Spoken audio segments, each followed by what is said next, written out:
Bonsoir à tous. Bonsoir Cyril. Merci de t'être prêté euh, à ce petit passage sur le grill, puisque ça va être ça l'idée. Alors, bien que je sois de très loin le plus âgé des deux, on va commencer cet échange par grand-père, raconte-nous une histoire. Le grand-père étant toi. Et en l'occurrence, l'idée, c'était de faire un retour d'expérience sur la Convention citoyenne, la Convention citoyenne pour le climat, et de voir quels enseignements on peut en tirer sur ce qui marche et marche moins bien dans notre système démocratique, on va dire, quand il s'agit de prendre en considération des enjeux de long terme. Ça fait longtemps qu'il y a des gens qui se grattent la tête. Les uns disent il faudrait faire une chambre haute spécialiste du long terme, les autres un vice-premier ministre, j'en étais, etc. Bon, bref. Donc, en fait, on sent bien qu'on tâtonne autour de cette idée qui est d'essayer de s'y prendre un peu autrement. Alors, la première question que j'aurais, est toute bête, c'est quoi la genèse du projet? Comment ce truc-là est né? À qui il a fallu en parler pour que ça marche? Et j'ai une question incidente qui est qu'est-ce qui fait que Macron a accepté? Et à ton avis, donc là c'est à ton avis, qu'est-ce que lui pensait que ça allait lui amener comme bénéfice, puisque ce genre d'animal accepte rarement quelque chose sans penser que ça va lui amener un bénéfice. Mm. Bonsoir Jean-Marc, bonsoir tout le monde. Très content d'être là. Écoute, ce truc est né dans la continuité des mobilisations pour le climat qui ont commencé en août 2018, quand Nicolas Hulot a démissionné.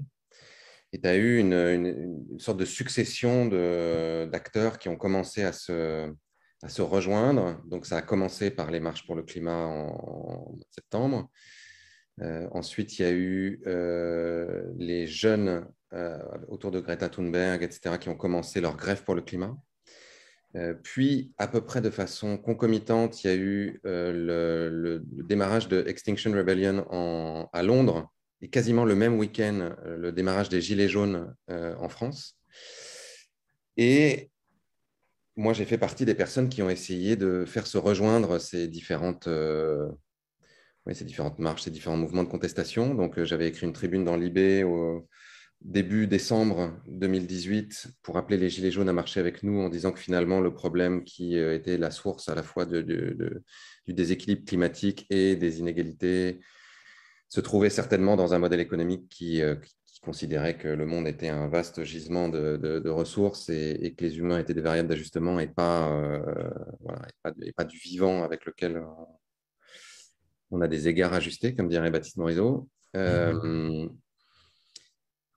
Et petit à petit, à force, tout ça a fini par construire un rapport de force. Le mouvement des Gilets jaunes ayant une composante assez musclée d'action directe qui s'est mis à mettre le feu aux Fouquettes, ça a commencé à devenir assez tendu. Et par-dessus tout ça est arrivée l'affaire du siècle. Donc l'idée d'attaquer l'État en justice pour ne pas avoir fait assez pour protéger la population française face aux dangers du changement climatique. Et il se trouve que pour l'affaire du siècle, on avait réuni énormément d'acteurs, que ce soit des ONG, des personnalités publiques, acteurs, chanteurs, des influenceurs ou youtubeurs, ou je ne sais pas comment il faut les appeler, des mouvements citoyens. Et on avait raconté une histoire qui, à mon sens, avait toutes les chances de plaire aux Français, puisqu'il s'agissait d'attaquer l'État en justice, donc de faire la bagarre. Et il se trouve qu'on ne s'est pas trompé parce qu'en quelques jours, on a atteint 1 million de signatures pour attaquer l'État en justice. Et en un mois, on était à 2,3 millions. Ce qui est toujours le record de mobilisation en ligne en France. Du coup, on est invité sur France Inter pour en parler et on y va, Marion Cotillard et moi, puisqu'on était deux figures publiques du truc. On critique la politique d'Emmanuel Macron. Et quelques jours plus tard, Marion m'appelle et me dit est-ce que tu as reçu le texto de Macron? Alors, je dis non, parce que moi, je ne reçois pas tellement de textos de Macron en général dans ma vie. Mais et toi, qu'est-ce que c'est? Elle me dit je ne sais pas, j'ai reçu un texto signé Macron, mais je ne sais pas si c'est le vrai. Je dis, tu n'as quand même pas plein de copains qui t'écrivent en signant Macron. Elle me dit, détrompe-toi, je pourrais avoir des copains qui peuvent faire ça. Donc, elle m'envoie le texto et je lui dis, non, a priori, je pense que c'est le vrai Macron. Donc, je lui rédige une petite réponse qu'elle lui envoie. Et quelques semaines plus tard, il lui propose en gros de venir à l'Élysée pour lui expliquer que voilà, elle n'a pas bien compris que la politique française pour le climat, c'est formidable et qu'il se fera un plaisir de lui décrire toutes les mesures qui sont prises. Donc elle dit, moi, je ne veux pas y aller toute seule, donc on y va tous les deux. Et moi, je m'étais dit à quoi ça sert. Enfin, ça m'intéressait d'un point de vue anthropologique, on va dire, de rencontrer la bête. Ça me rappelle des souvenirs. Oui. Mais au-delà de ça, je me disais à quoi ça. Enfin, si c'est juste pour que, voilà, il y ait des photos, un singe de main et qu'ils se servent de nous pour faire croire qu'il fait quelque chose, ça sert à rien.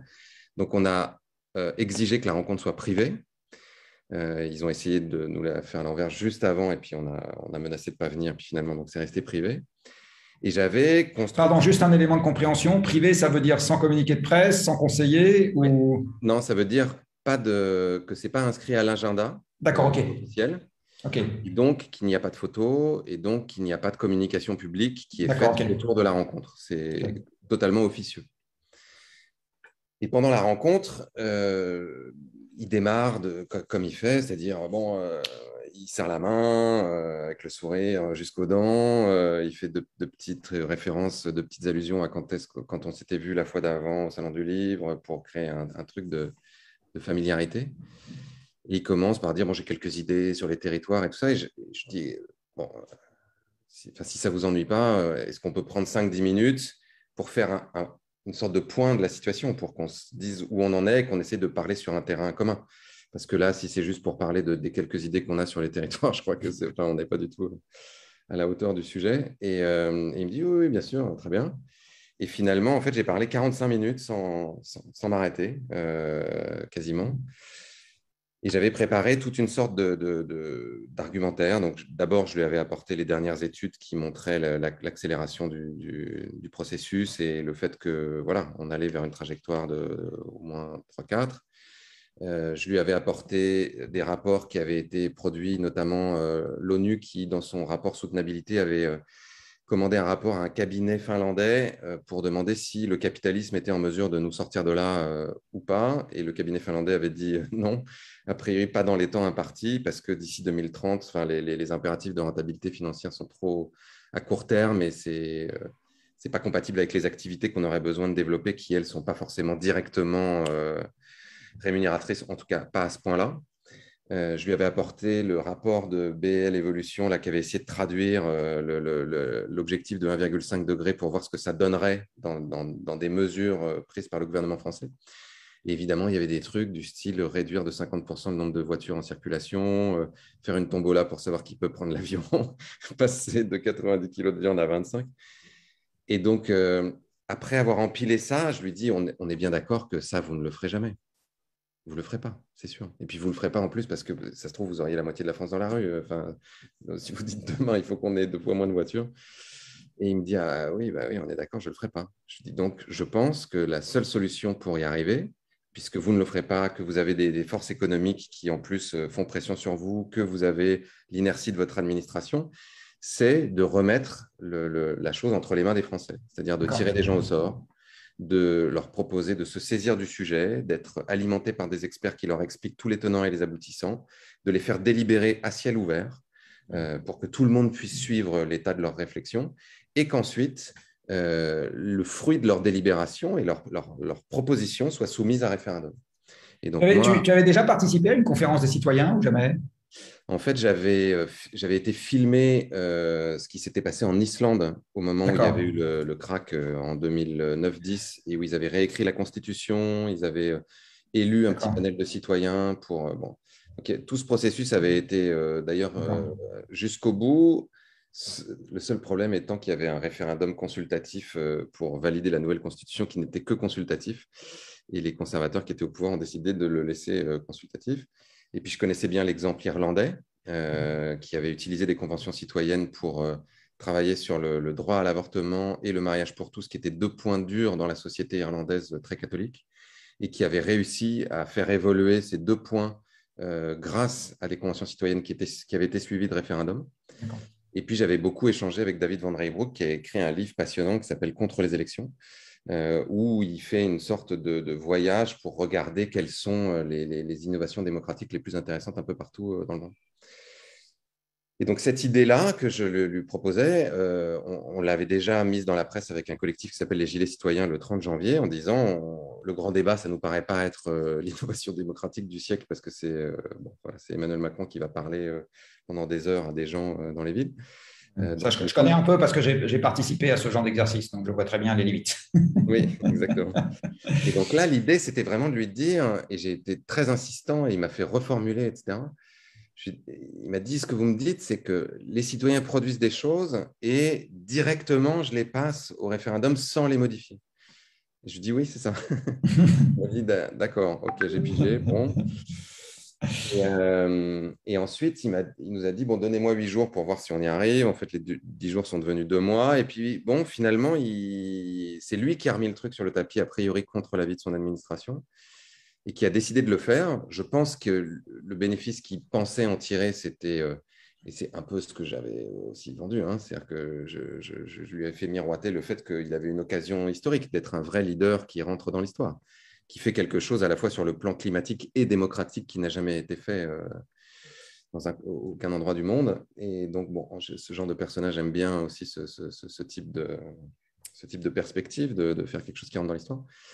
Mais je crois aussi qu'il n'avait pas mesuré à quel point les citoyens allaient pousser loin l'exercice, à quel point leurs propositions seraient ambitieuses, à quel point ça ferait réagir dans la société et à quel point il allait se retrouver tenu, même si au final il a fait ce qu'il a voulu, mais tenu un peu par sa parole, en tout cas dans les médias, c'est-à-dire qu'on lui en demanderait des comptes. Et c'est d'ailleurs pour ça et que c'était un de mes rôles de garant d'être extrêmement tenace sur cette idée du sans filtre, parce que comme c'est un processus qui n'est pas institutionnalisé, ultimement, c'est vraiment le président de la République qui a le dernier mot. Donc, il n'y a que lui qui pouvait nous assurer qu'on irait jusqu'au bout. Donc, cette idée du sans filtre servait à ça. Elle servait à ce que les mesures qui allaient être élaborées par les citoyens ne repassent pas par la moulinette et de l'administration et des lobbies. Bon, en réalité, ça s'est quand même fait. Mais bon, on a réussi à ce que ça existe. On a réussi à le faire à peu près comme on voulait le faire. C'est-à-dire qu'on a réussi à faire travailler les citoyens vraiment dans des très bonnes conditions. Et pour moi, on a réussi à faire la démonstration que quand on propose à des citoyens qui n'ont pas d'intérêt particulier au premier chef, c'est-à-dire ils n'ont pas d'intérêt électoral, ils n'ont pas d'intérêt économique dans cette affaire, qu'on leur donne vraiment les éléments pour se faire une idée et qu'on leur propose de se mettre au service de l'intérêt général, non seulement ils font du bon travail, vraiment un travail de bonne qualité, mais en plus un travail et des propositions qui vont beaucoup plus loin que ce que les élus ont fait ces 20 ou ces 30 dernières années. J'en ai parlé longuement là, puisque j'ai interviewé pour un autre truc que je fais pour Arte, une femme qui s'appelle Hélène Landmore, qui est professeure à Yale aux États-Unis, qui est professeure de sciences politiques et donc particulièrement spécialiste de la démocratie et des innovations démocratiques, qui a suivi la Convention citoyenne de A à Z, qui a même organisé ensuite un congrès avec des spécialistes du monde entier sur la question, parce qu'elle, elle trouve que c'est effectivement une innovation démocratique majeure, enfin passionnante, qui évidemment n'a pas pu aller à son terme, mais qui en tout cas porte en lui les germes de quelque chose qui mériterait d'être reproduit. Et elle me disait, vraiment, pour moi, c'est une des voies qui nous permettrait d'être véritablement en démocratie. C'est-à-dire ce qu'elle disait, et j'insiste bien sur le fait qu'elle enseigne à Yale, qu'elle enseigne des sciences politiques, que ce n'est pas du tout une radicale, que c'est quelqu'un qui est même dans un milieu relativement bourgeois, etc., et qui s'appuie sur les recherches les plus récentes, notamment cette fameuse étude de Martin and Giles là, de 2014 qui a été publiée chez Oxford, Princeton et tout ça, qui montre bien que dans nos sociétés occidentales, en réalité, on est plutôt dans des formes d'oligarchie ou de plutocratie, c'est-à-dire dans des systèmes où les 10% les plus riches ont une influence démesurée sur les décisions publiques. Et donc, cette fameuse étude de Martin and Giles, en fait, ils ont étudié plus de 2000 décisions publiques sur 15 ou 20 ans aux États-Unis, en essayant justement de se faire une idée des éléments moteurs et qui avaient le plus d'influence dans la société.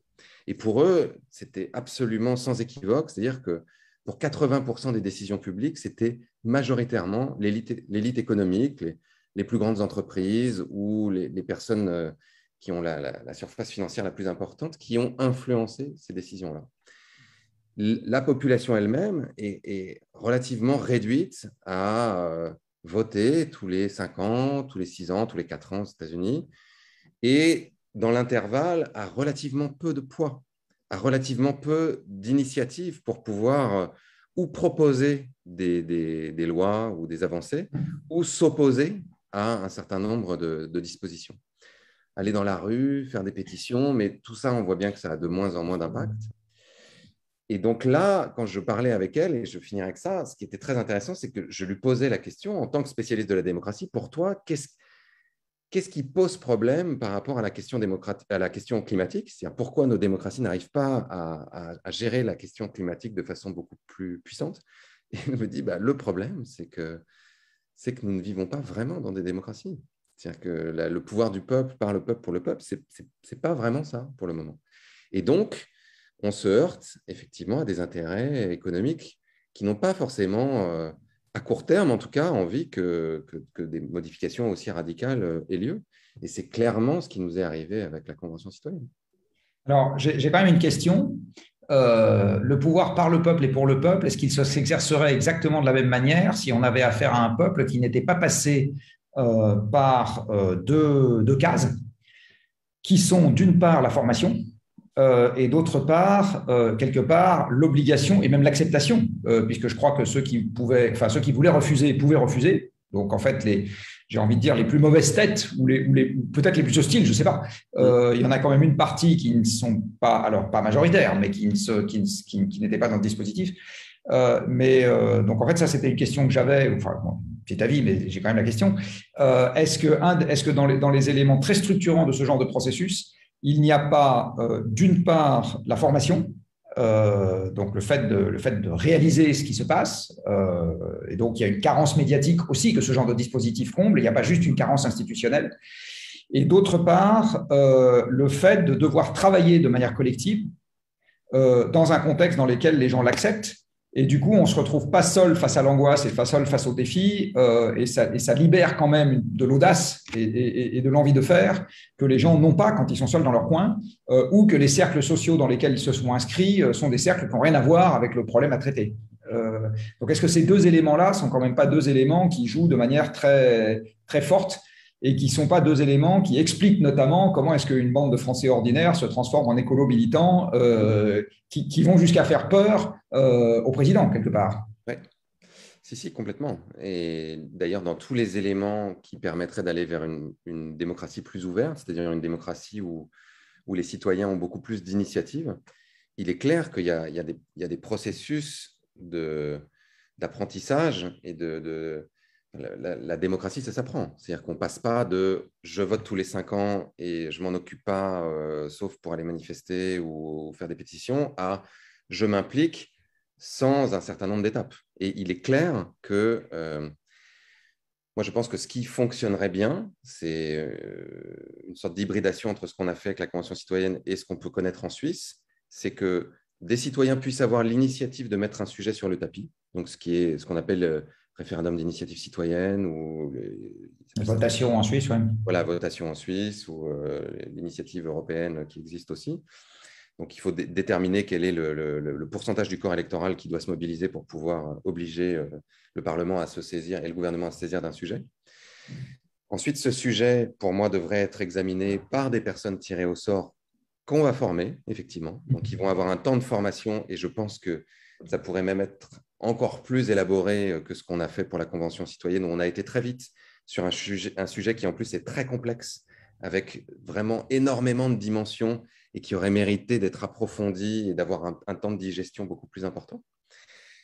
Et une phase de délibération, et ça, c'est ce que tu disais quand tu disais on fait ensemble et on est obligé de faire ensemble. On a vu à quel point la délibération était un outil extraordinaire pour construire du consensus, pour permettre à des gens qui ne sont absolument pas d'accord au départ ou qui n'ont pas des idées politiques similaires, de trouver un terrain d'entente qui n'est pas forcément celui de l'un ou celui de l'autre. Mais c'était très impressionnant de voir à quel point, par exemple, les idées qu'on pourrait qualifier de complotistes ou en tout cas de vraiment très extrêmes, très farfelues, étaient assez rapidement écartées par le groupe. Toi, tu as assisté à l'ensemble des débats ou quasiment à l'ensemble des débats? Oui, j'ai dû rater un jour ou deux parce que j'étais en tournage, mais sinon j'étais là. Donc tu as vraiment assisté à tout, quoi.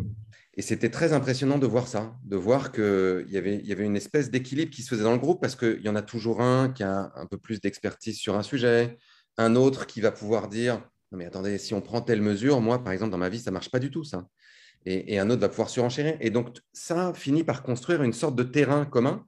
Et comme il n'y a pas, encore une fois, d'intérêt particulier trop fort, c'est-à-dire que personne n'a vraiment intérêt à tirer la couverture à lui, il n'y a rien à gagner à la fin. C'est vraiment se mettre au service de l'intérêt général comme on le ferait dans un juré d'assises, où on vient et pendant un temps donné, on se saisit d'un problème et on doit essayer de prendre la décision la plus juste possible. Le fait d'être observé, le fait aussi d'avoir été missionné, et c'est ça qui a été assez cruel d'ailleurs dans la Convention citoyenne, c'est que je pense qu'un bon nombre de citoyens se sont vraiment sentis investis d'une mission parce qu'à l'issue de leurs travaux, il y avait un débouché tangible. C'est-à-dire qu'on leur a dit, oui, si vos propositions sont suffisamment abouties, qu'elles sont sous forme de projet de loi, elles passeront sans filtre. C'est quand même un sacré truc. C'est très rare de proposer à des citoyens d'aller aussi loin dans l'élaboration de la loi. Donc là, tout d'un coup, c'était du sérieux. Et pour moi, c'est ça qui fait évidemment défaut à tous les processus de démocratie participative qui sont pour moi très souvent des simulacres de participation parce qu'on fait semblant de demander son avis à des gens et puis en réalité, on a déjà une idée très arrêtée de ce qu'on veut faire. Moi, je l'ai fait avec certaines Oui, communes. ça c'est les débats publics. Voilà. Donc ça, j'ai bien connu. Moi, ça m'est arrivé plein de fois, tu Oui, vois, bien de sûr. travailler avec des villes qui me disent, bon, alors voilà, on veut faire participer les gens pour le plan climat. Oui, Donc, oui, on a déjà les 6 points. Comment on fait pour qu'ils y arrivent? oui, c'est partout pareil. C'est partout pareil. Donc, bon. Donc là, c'est pas pareil. Et c'est ça, en fait, qui est aussi un enseignement. J'ai mis très longtemps à comprendre qu'il y avait une superbe novlangue dans les procédures françaises qui s'appelle le débat sur l'utilité publique. Donc en fait, quand j'étais jeune et con, et maintenant je suis devenu vieux et con, me disent mes enfants, je croyais qu'on allait discuter de l'utilité de faire.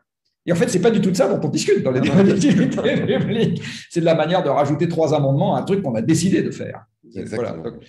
Donc oui, non, c'est ça qui est quand même très intéressant, c'est que les gens sont quand même pas idiots, donc au bout d'un moment, ils le voient, ça. Tu vois, c'est ce qui s'est passé avec le grand débat. Ils voient aussi que quand ils votent pour quelqu'un, ça ne change pas fondamentalement leur vie et que ça ne résout pas non plus des problèmes majeurs. Donc, au bout d'un moment, c'est normal qu'il y ait une forme de fracture, qu'il y ait une forme de désintérêt de la politique, qu'il y ait un désintérêt du vote, qu'il y ait un désamour des responsables politiques. Et ce qu'on a découvert là, enfin ce qu'on a redécouvert, parce qu'on l'avait vu à d'autres occasions, c'est qu'il n'y a pas du tout un désintérêt de la politique au sens propre. oui. C'est-à-dire que, encore une fois, quand tu donnes la possibilité aux gens de s'impliquer et de vraiment bosser parce qu'ils savent que ça va servir à quelque chose, et c'est vraiment ça la clé, c'est quand ils savent que ça va servir à quelque chose, ils y vont. Et je veux dire, ils ont bossé 9 mois et je ne sais pas combien de week-ends, et même entre les sessions, ils continuaient à bosser, ils continuaient à se parler, ils avaient des ateliers. C'est quand même impressionnant de voir la dévotion, quoi. Enfin, l'engagement désintéressé que tu peux trouver chez des citoyens sur des sujets, encore une fois, aussi complexes, aussi graves, et puis aussi casse-gueule, parce qu'il fallait y arriver quand même. Ouais, j'ai 2 questions. Alors, il y a une question sur l'organisation de la formation, parce qu'en fait, la formation, à un moment, c'est accepter de remettre à un tiers de confiance, c'est-à-dire les organisateurs de la convention et les gens qui vont venir, le fait d'avoir une vision du monde qui est suffisante pour être capable de discuter du problème qu'on va traiter derrière. Comment est-ce que cette confiance naît? Voilà. Et j'ai une deuxième question, alors qui est le pendant. Qui est-ce que un certain nombre ont considéré qu'on n'en savait jamais assez. Comment est-ce qu'ils ont pris finalement l'équilibre entre on ne peut pas y passer 25 ans et par ailleurs, quand on rentre dans un sujet terriblement complexe avec des ramifications dans tous les sens et qui en fait, on finit assez vite par le comprendre, embarque à peu près tout ce qu'on fait partout et tout le temps, où est-ce qu'on pose la limite pour en savoir assez et avoir confiance dans son propre jugement? Voilà, comment ça s'est géré ça? Bah, c'est pas facile. C'est-à-dire qu'il y avait un équilibre à trouver entre leur donner des informations qui étaient le consensus scientifique sur la question climatique, par exemple, le plus communément admis. Donc, on leur a donné dans ce qu'on avait appelé je ne sais plus comment on avait appelé ça, la base de connaissances ou donc qui était à la fois un document écrit et quelques interventions. Ce que dit le GIEC, ce que dit le Haut Conseil pour le Pardon, climat. j'ai Donc une des choses... question. Les citoyens eux-mêmes ont été associés à leur programme de formation. Ou programme de formation, il a été décidé par le comité d'organisation. Ils ont été un peu associés, je vais te dire comment il D'accord. fallait, mais la base de Ah, connaissances c'est pas un point d'amélioration, ça, quelque si, part? si, si, absolument. C'est d'ailleurs une vraie conversation qu'on a eue avec, encore une fois, avec Hélène Landemort, qui me dit si on veut vraiment faire en sorte que ces assemblées citoyennes soient le plus démocratiques possible, il faut arriver à ce qu'elles ne soient pas pilotées par un comité de gouvernance qui lui-même va induire des choses, va potentiellement arrêter, enfin, border un certain nombre de débats ou de processus. Bon, ce qui n'était pas inutile là, pour cette fois-là, parce que c'était une première et que je pense que c'est, encore une fois, sur un sujet aussi vaste, je pense qu'ils avaient besoin de cadre pour démarrer. Mais idéalement, oui, il faudrait que le groupe soit capable de s'auto-saisir de plus en plus de sa propre formation. Et donc là, il y avait une partie du socle de connaissances qui était vraiment apportée par le comité de gouvernance, mais en essayant d'aller vers la plus grande objectivité possible sur la qualité des informations, donc en prenant des informations qui étaient vraiment admises par les institutions, par le consensus scientifique. Donc, c'était aussi Valérie Masson-Delmotte qui vient, donc vice-présidente d'un des groupes de travail du GIEC, etc. Ça, c'était une chose. Après, il y avait leur donner un certain nombre de points de vue différents qui venaient de différents acteurs de la société qui n'étaient pas du même horizon. Donc ça, le but, c'était d'avoir une pluralité, c'est-à-dire qu'ils parlent à la fois des ONG, à la fois à des chefs d'entreprise. Donc il y a eu le patron d'ADP, il y a eu le patron de Danone, il y a eu Louis Gallois, là, le patron de PSA, mais il y a eu aussi des agriculteurs bio, mais il y a eu aussi des architectes, mais il y a eu aussi toi, mais il y a eu aussi des syndicalistes comme Laurent Berger. Ils ont auditionné des politiques en exercice, donc des ministres, des anciens ministres, euh, pour essayer de faire un tour d'horizon. Et ça, c'était un de nos rôles. C'était le comité de gouvernance et les garants de veiller à la pluralité la plus importante possible de ces points de vue. Ensuite, on leur a demandé de nous dire qui, eux, voudraient auditionner. Donc, on a ouvert une liste et ils ont Alors, pu donc là, ils ont commencé à faire un peu leur shopping list à voilà, eux, quoi. inscrire des noms. Et donc, on a pris les noms qui revenaient le plus souvent et on a organisé quelque chose qui était aussi un endroit où ils avaient du choix. C'était une espèce de speed dating, c'est-à-dire qu'il y avait 10 tables avec 10 personnes et toutes les 40 minutes, ça changeait. Et donc, ils pouvaient choisir la table où ils allaient en fonction du sujet qui les intéressait le plus. Et puis, ils pouvaient aller de l'une à l'autre pour essayer de leur donner, encore une fois, un maximum de connaissances.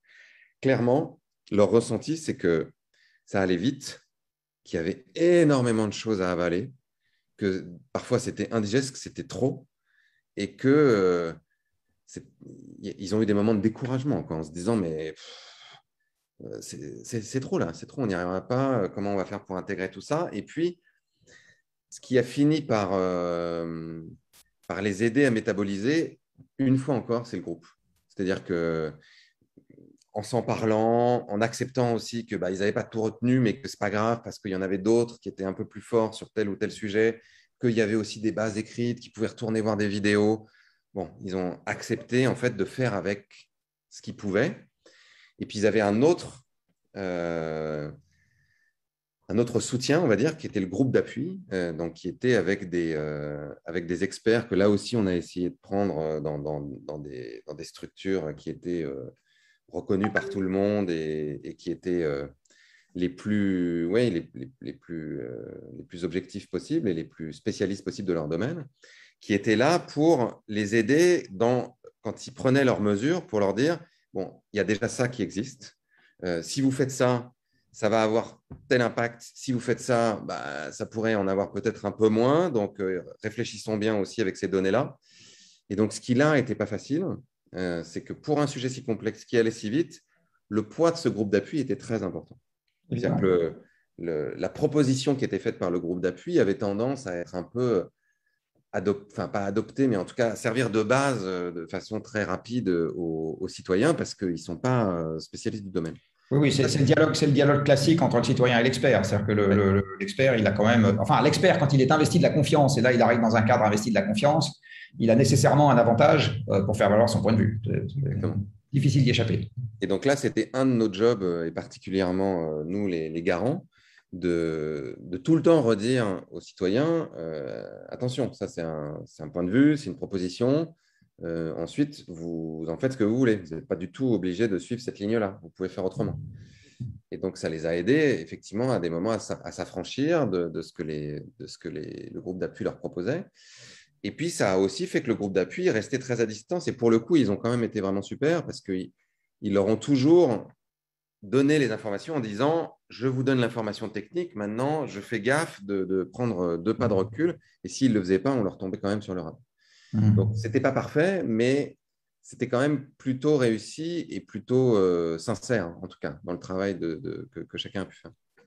Le lien avec le projet de loi, il a existé, c'est-à-dire les citoyens ont directement discuté avec des gens qui ont fait le projet de loi, ou bien il n'y a pas eu de contact direct, et donc le projet de loi s'est inspiré de la copie rendue par les citoyens, mais sans discussion.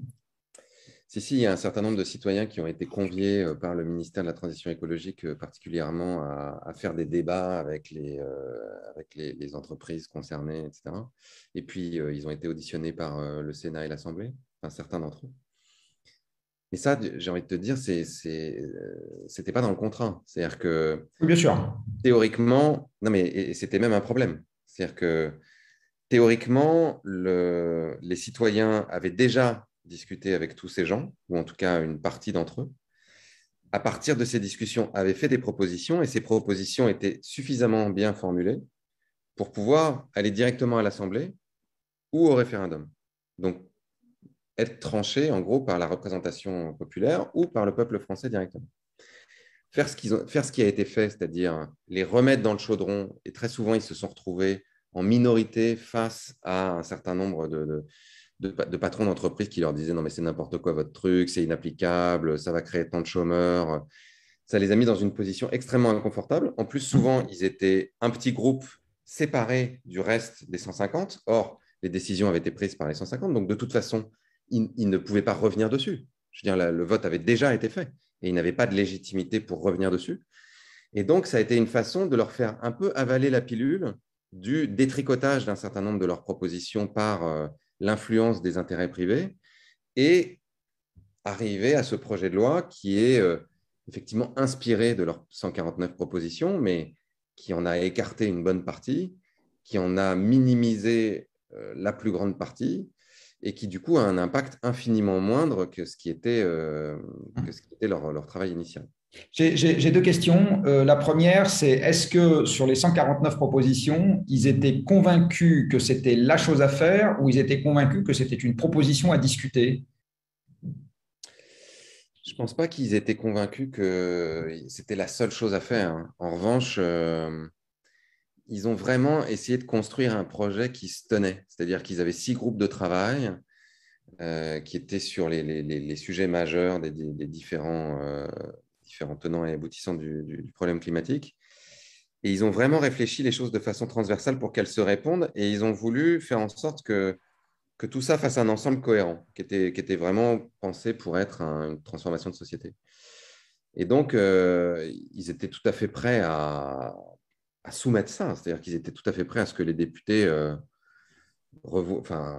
fassent des amendements, à ce qu'il y ait un référendum et éventuellement un choix multiple et que les Français puissent décider. Ils n'avaient pas l'impression d'avoir écrit le texte sacré.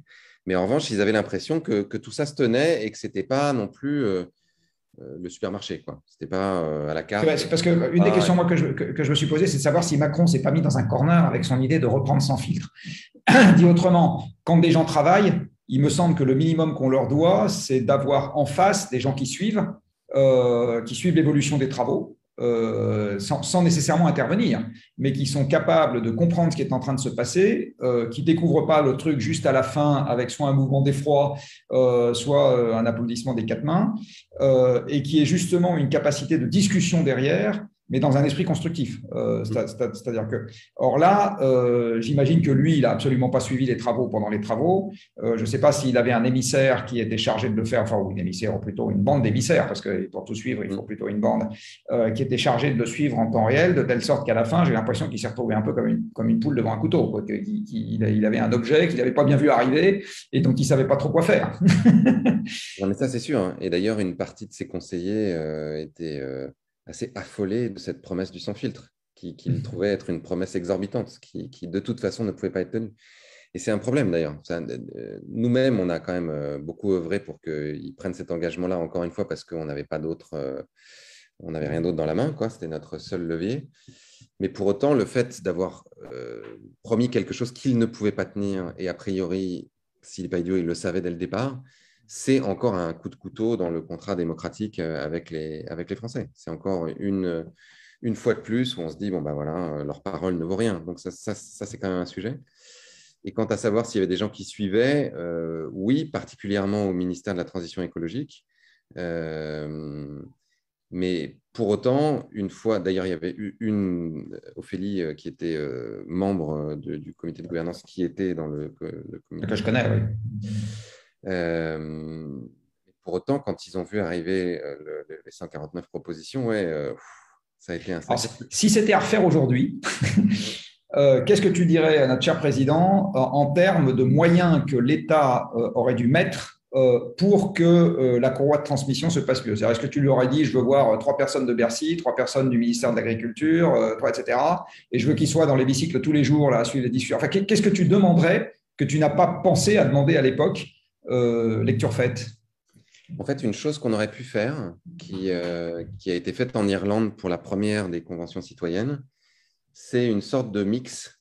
Il y avait 100 personnes, dont 33 députés, 66 citoyens et un chairman, quoi, un président. Et comme nous le disait la Hélène Landemort, là, cette spécialiste de la démocratie à Yale, je fais comme à la radio, c'est pour les gens qui sont arrivés en cours, je le redis. C'est pas idéal en termes de processus démocratique, c'est-à-dire que c'est mieux que ça soit que des citoyens, mais dans un premier temps, quand c'est un processus qui n'existe pas, ça crée de la confiance. Et ça crée quelque chose qui, justement, n'a pas hyper bien fonctionné là, c'est-à-dire qu'il y a plein de députés qui se sont sentis en gros agressés, en disant non mais attends, c'est notre rôle, c'est à nous de faire la loi, donc ces citoyens ils n'ont aucune légitimité, qu'est-ce que c'est que ça, le tirage au sort, blablabla. Donc là le fait de les faire travailler ensemble, en fait ça prépare le terrain, et ça veut dire qu'une fois que les propositions sont faites, il y a déjà des députés qui les ont, et donc potentiellement ça va directement au Parlement sans encore une fois repasser par ce filtre. Ça, je pense que c'est une chose qui mériterait d'être essayée et qui créerait du lien. Une autre chose, c'est, je pense que si je devais reparler au président, je lui dirais, ne faites pas de promesses que vous ne pouvez pas tenir. C'est pire. C'est vraiment... Ça n'a pas un petit côté rocher de Sisyphe, ça n'a pas un petit côté rocher de Sisyphe, ça? Non, c'est un côté. Bon, je sais que vous n'y arriverez jamais, mais quand même, il faut essayer. Non, mais c'est vrai, c'est-à-dire que d'une certaine manière, il vaut mieux avoir un engagement un tout petit peu moins important, mais le tenir et que tout le monde puisse se rendre compte qu'il a été tenu. Parce que ça, en fait, ça crée un socle de confiance qui permet, dans un système démocratique, éventuellement d'avancer et de faire une étape ensuite avec quelque chose de plus ambitieux.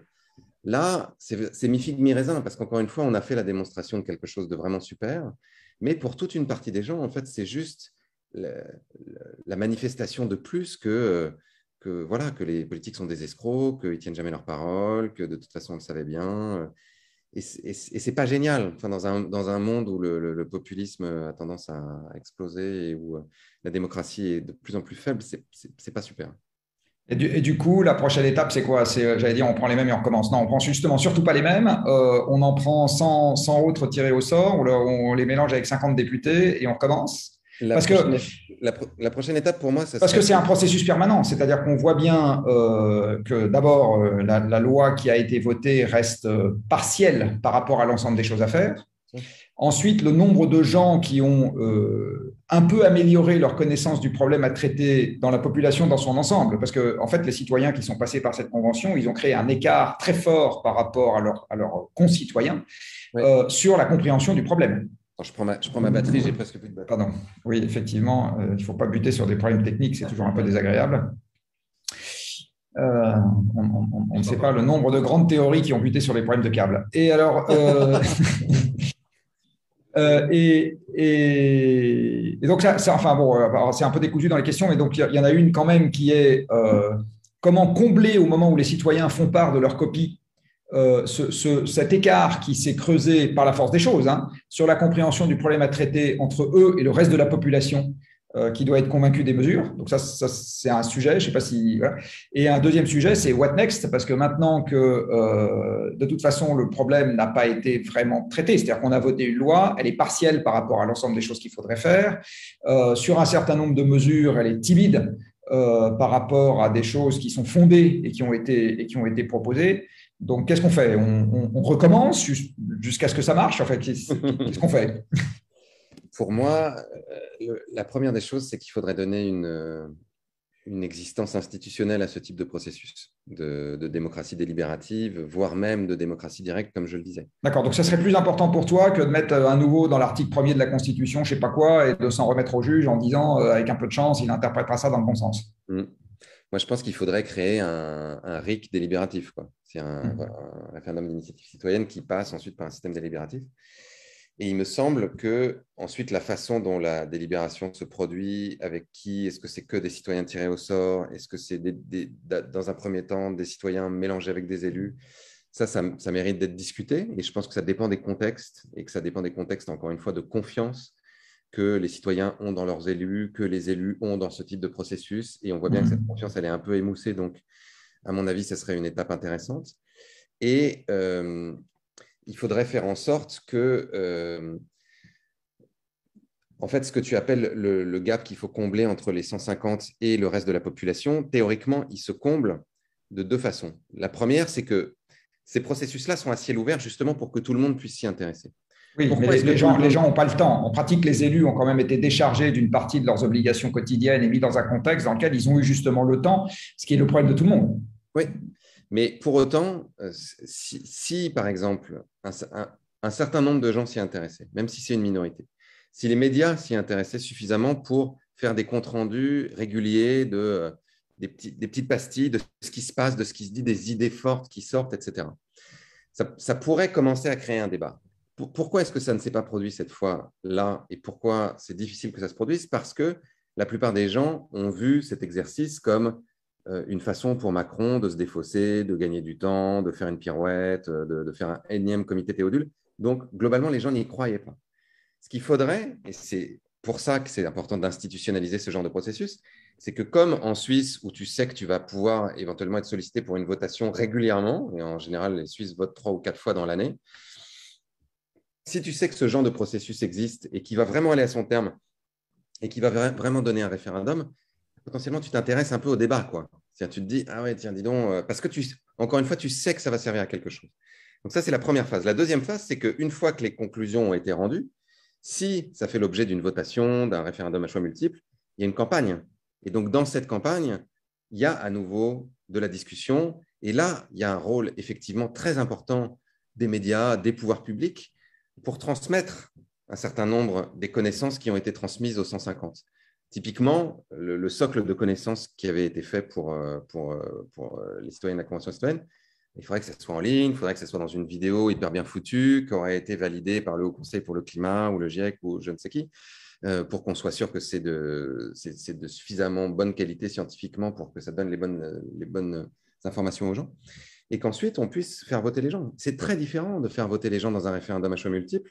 Quand ils ont eu la chance de s'intéresser au problème à travers leurs semblables qui ont dégrossi dans une délibération, puis dans une campagne où on a fait l'effort de produire de la matière pédagogique qui permet d'éclairer le choix.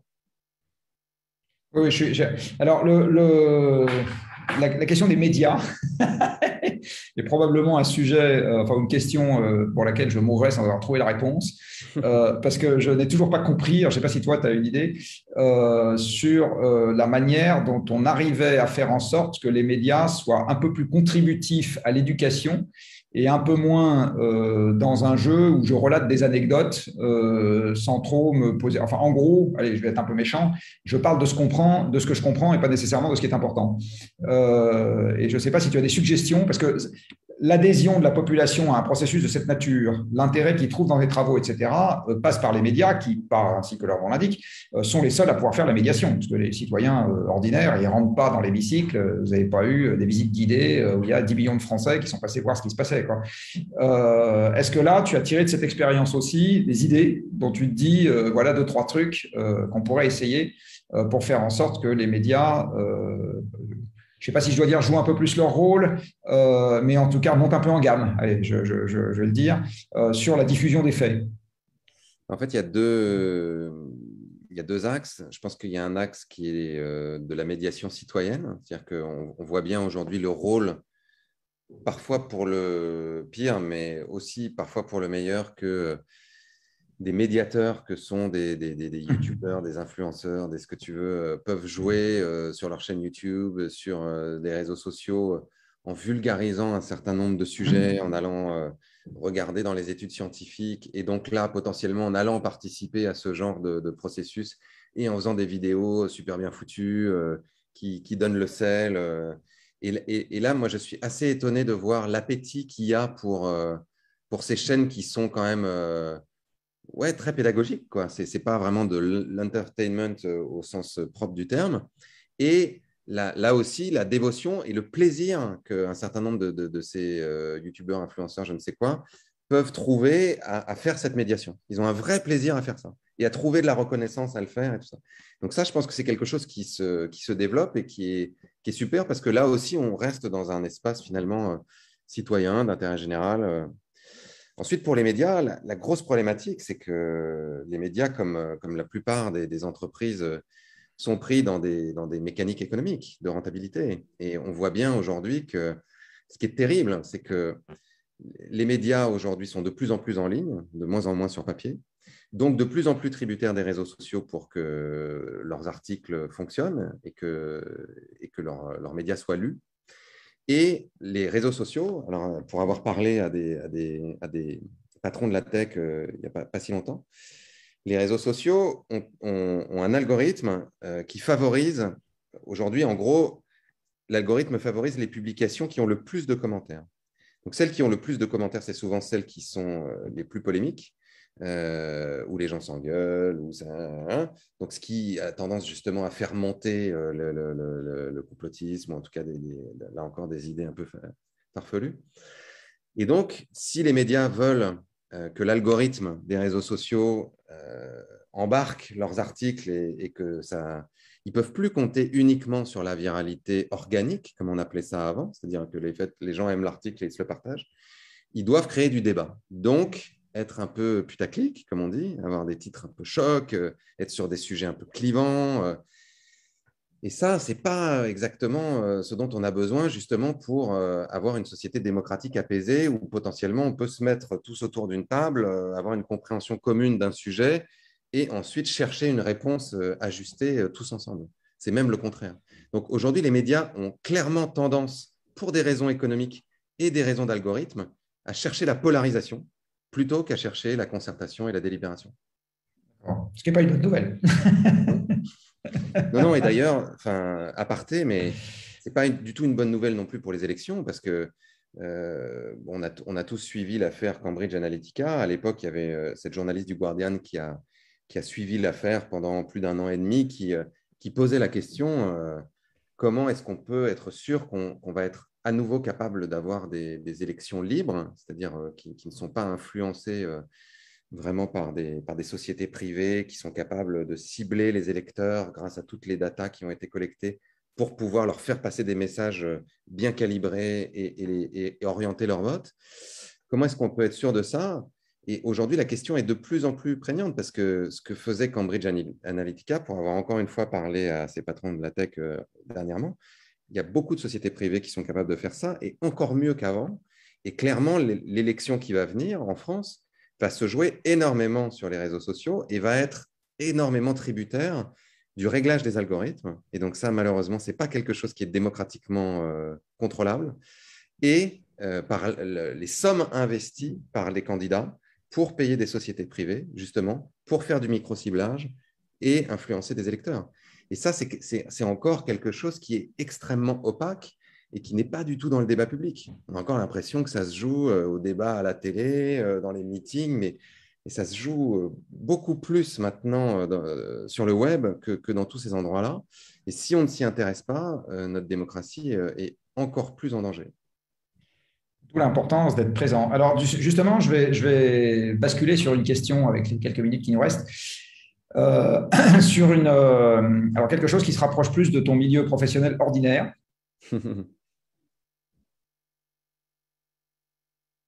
Ah, je ne t'entends plus. Ton micro. Pardon, j'ai fait clic sans putaclic. J'ai l'impression, mais je suis très prudent parce que je me méfie toujours de mes impressions, que dans le monde des arts, cinéma, etc., le thème environnemental séduit globalement beaucoup moins que le thème social.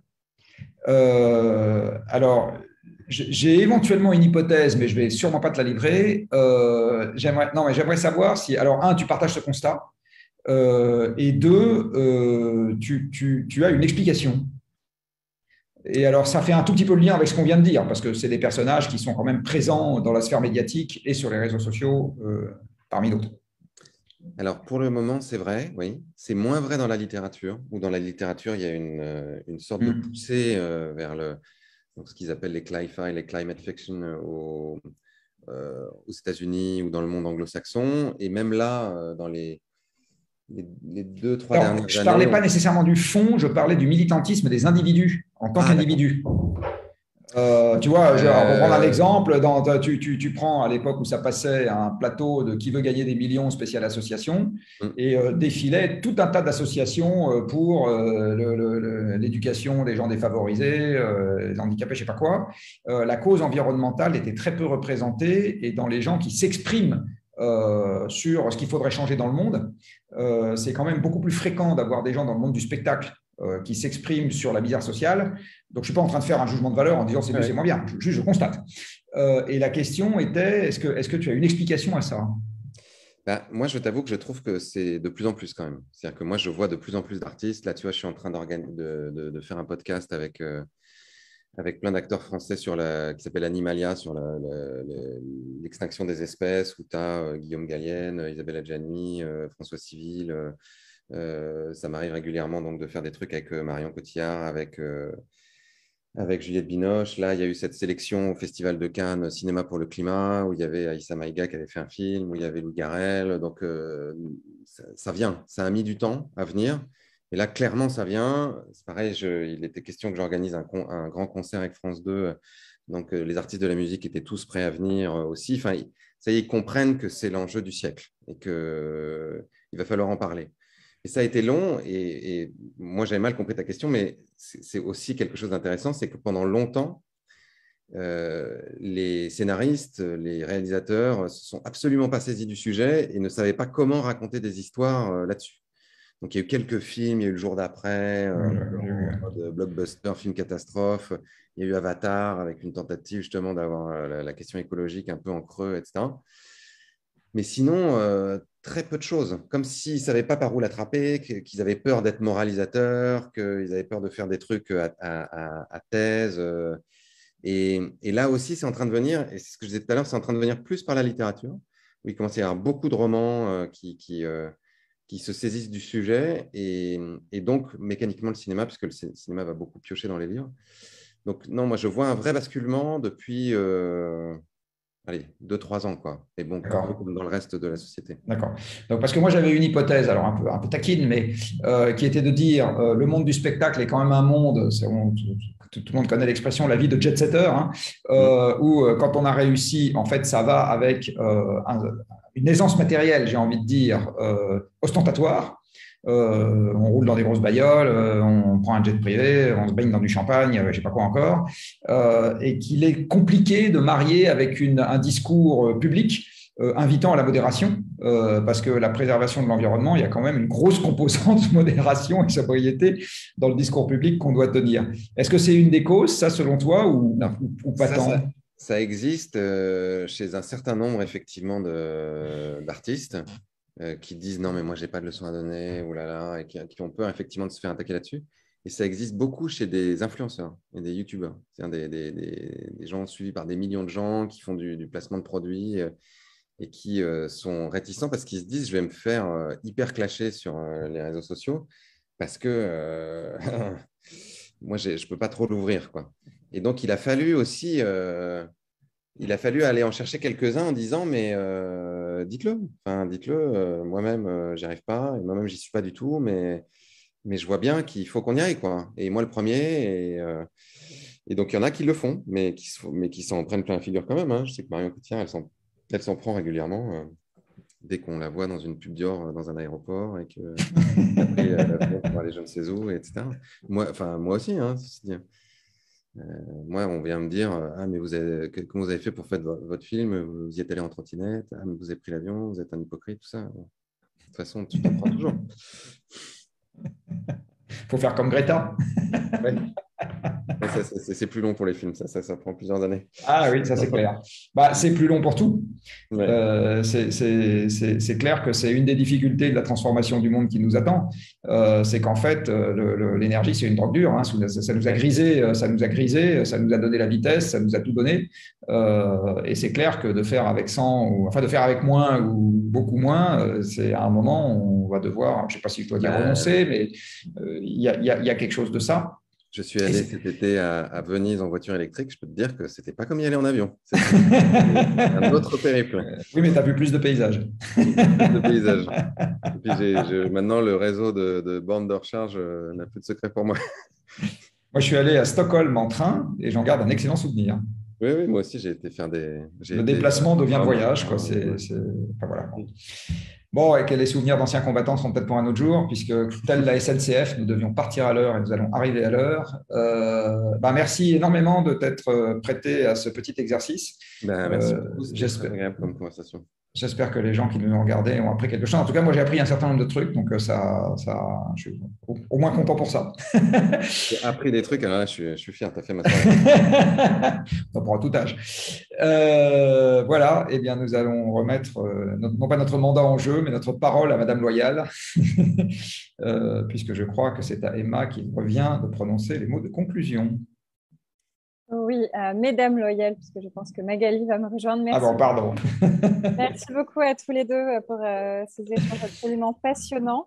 Et effectivement, c'est un peu frustrant de devoir terminer maintenant, parce qu'il y aura encore beaucoup de sujets à explorer.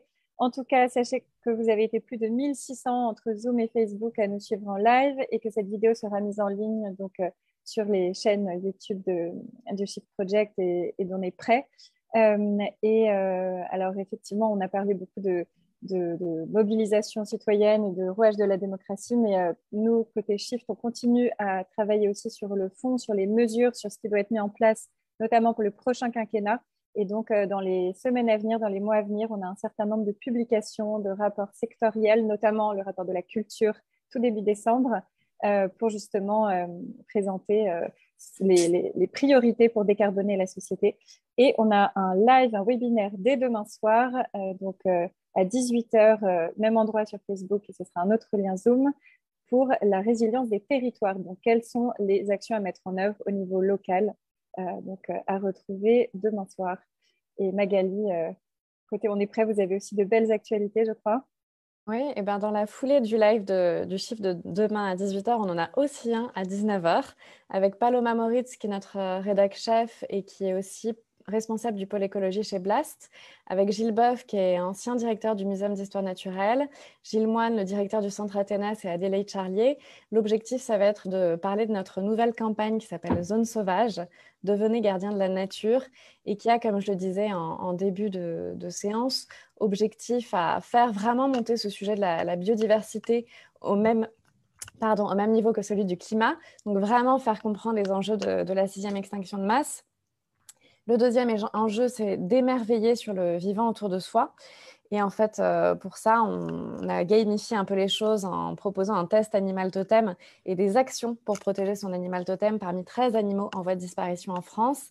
Et on parlait des youtubeurs tout à l'heure, des influenceurs. Ça, c'est vraiment une des composantes de notre campagne parce que c'est ce qui nous permet d'aller toucher la jeunesse là où elle est, à savoir sur les réseaux sociaux. Instagram, aujourd'hui TikTok et bien moins Facebook qu'avant, et surtout de créer un effet de pédagogie inversée, c'est-à-dire que les jeunes eux-mêmes vont aller toucher leurs parents et leurs grands-parents. Voilà, donc vous êtes bienvenus en zone sauvage demain à 19h. Voilà, et peut-être que le prochain live entre Cyril et Jean-Marc sera sur TikTok, à Carasco. On est de plus en plus jeunes, nous, tu sais. Donc... Voilà. Oui, ça c'est malheureusement ce qui finit un jour par nous arriver à tous, c'est-à-dire qu'à un moment, le vieillissement est un rajeunissement. Voilà. Pas nécessairement pour le meilleur. Bon, un grand merci. Encore merci, merci à toi Cyril, merci à tout le monde et à bientôt. À bientôt. Au revoir.